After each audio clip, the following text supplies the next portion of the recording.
Sa ibang balita, umano'y tulak ng iligal na droga sa Taguig City arestado sa buy-bust operation. Suspect na kuhanan ng bulto-bultong mga umano'y shabu na nakatakda umanong i-deliver. Si Vel Custodio sa sentro ng balita.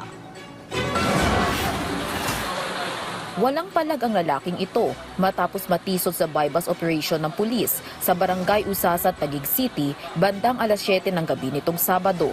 Madaling napainan ng suspect matapos ilaglag siya mismo ng kanyang parokyano na una nang natimbog.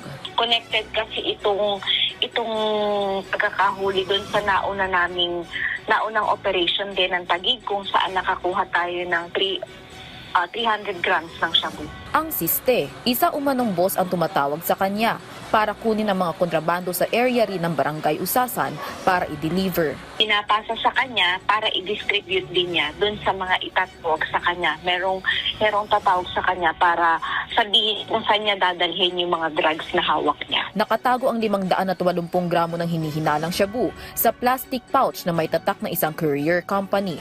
Nagkakahalaga ang kontrabando ng halos 4 na milyong piso. Nakumpiska rin sa suspect ang marked money na nagkakahalaga ng 41,000 piso. Nasa kustodiya na ng Taguig Police Station ang suspect na nakatakdang sumailalim sa inquest proceedings. Haharapin niya ang reklamong paglabag sa Comprehensive Dangerous Drugs Act of 2002.